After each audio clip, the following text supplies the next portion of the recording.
Obviously very excited to get our first victory of the year. A lot of happy faces in that locker room, a lot of guys that have worked very, very hard for this feeling, for this day. The game went about as we anticipated. We thought it would be difficult. We talked before the game about dealing with the adversity of expectation and how you go about winning a game and starting to feel the pressure if there are some struggles early on in the game. And you can sort of sense that with our guys. Guys may be pressing.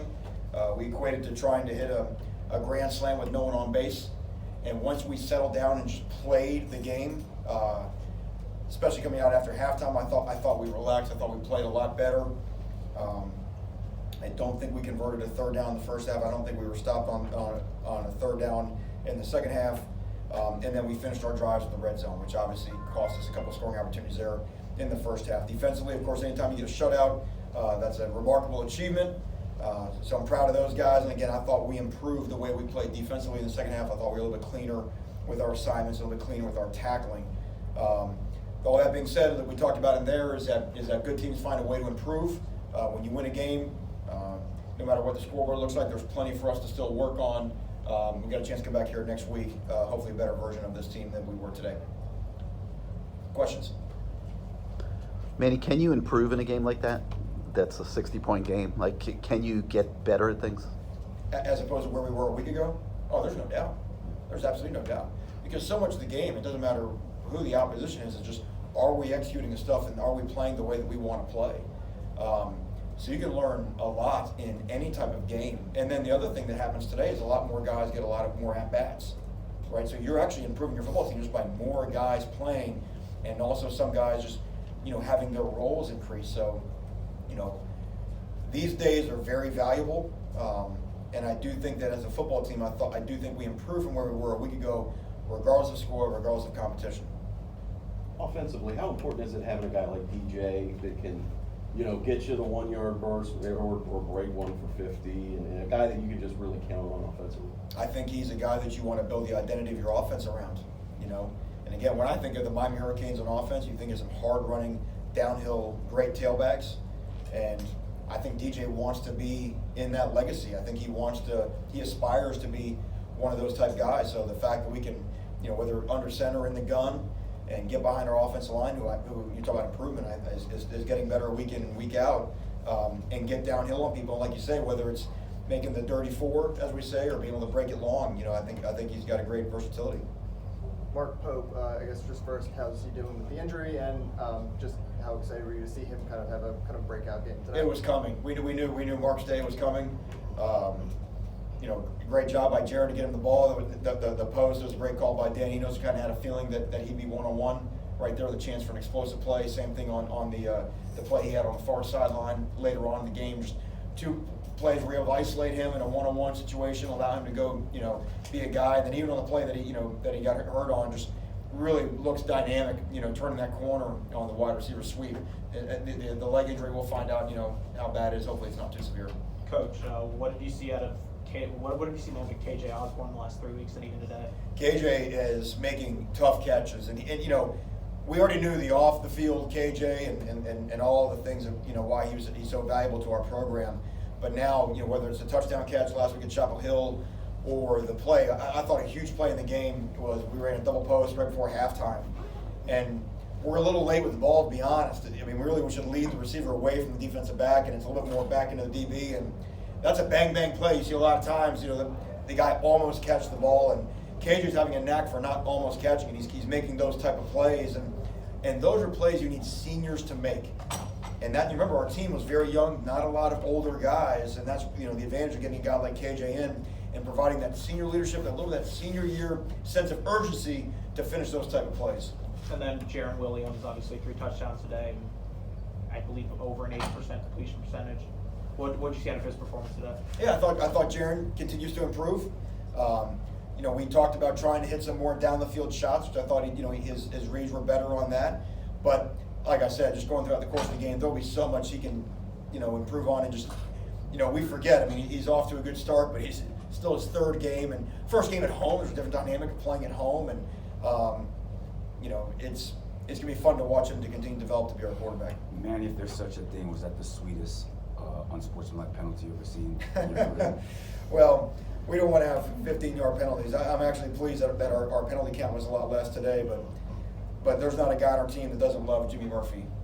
And if you ever watch him, if you just come to the game and just watch him run down on kickoff, the guy's unbelievable. And we knew just even through training camp that he was going to score a touchdown in the game. That will not be the last touchdown he scores this year.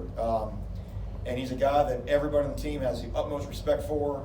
And to see him get in the end zone, even the way that he scored, was no surprise to anybody. Now, I didn't know he could do a flip. And we're going to try to keep that off the field of play. And like anybody else, there will be a discipline for that, but it may be one that he may not mind taking. Man, we also saw Reverend Jordan, I think, go into the locker room. Was it a shoulder? No, that was just a hydration type stuff, so it's fine. Man, it also seemed like you were very happy with Robert Knowles getting that turnover chain. How nice was that? I really was. I mean, Robert was the captain of our football team today. The guy we talked about midweek about his development and how well he's played. I thought he made an outstanding play on the kickoff right before halftime. He ran down there and really made probably the biggest hit of the first half of the game, and just again played clean. And it's so cool to me. One of the greatest things about the game of football is that when a guy's just doing everything right, it's just weird how the ball bounces to him to reward it. He had a great game whether he got the turnover or not, but there's something about getting the turnover is a great reward for him and all of his hard work he's done. Coach, after the first two games, you talked a lot about how you felt like your team needed to learn how to finish. Right. Do you feel like they finished strong today? We finished better in the second half than we did in the first. There were certainly some drives in the first half that we did not finish as well as we'd like to, but I do think we went out after halftime. We make a big deal about going into halftime and coming out of halftime. I thought we were dominant in both those time frames, and that's a big part of it. And I thought our level of play, we talk about no matter who won in the game, no matter what the quarter, no matter what the score, that we were going to be playing full speed. And I thought all of our guys, everybody that went in the game, lived up to that. Manny, Cam Williams and Avery Huff weren't dressed, and Lingard, we didn't see at all. Yeah. Lingard was out for the game. We lost him midweek in practice, but he should be fine for this week. That was an injury deal. Cam and Avery are both not going to be able to play this year due to academic requirements, so this will be their redshirt year, and they'll be good to go next year. Okay. Coach, how do you feel winning your first game? I'm sorry? How do you feel after winning your first game? Honestly, for me, you're just so happy for the players because we have put them under an immense amount of work and really challenged them, and you want them to see the reward for their hard work. So for them to see that was great. I don't get a lot caught up for me, but I do know that I prefer winning over losing too. So this is way more fun than the last 2 weeks. A couple more questions for Coach. Coach, with Bubba, is it just a mental thing right now? The field goals?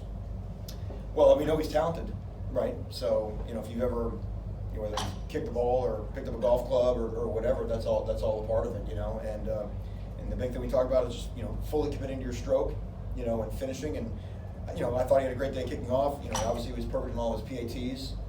So we'll analyze what happened, and it's not. You can't just put it all at mental because there is a technique involved, and maybe a placement of a plant foot, maybe the way that he sets up off of his, the way he takes his steps. I mean, there are things that happen no different than an offensive lineman missing a block or a DB getting beat on a pass play. Every time a DB gets beat on a pass play, it's not because it's mental. It's because he stepped with the wrong foot. So you have to analyze the physical side of it as well as the mental side of it. Coach, just going back to Lorenzo, you said with injury, is that the same as what he had last year? No, completely different. Completely Do you different. anticipate him playing this? Absolutely. Coach, Gervin Hall had a couple tackles and got the sack. What did you see out of his performance today? I thought Gervin was solid. I thought the back end of our secondary was solid.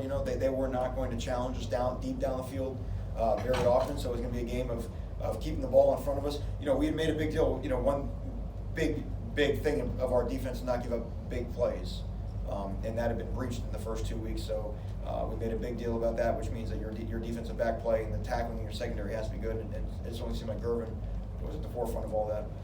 Great. Coach, Thank you. Last one, please. Showing, just talk about what this does going forward. Well, I think we have confidence now that we have a win, because again, teams need to win. You want the reward for the hard work, but there's no one in the locker room that's satisfied. But now we have a chance to improve, move on, and try to get this feeling week in and week out. Great. Thank you.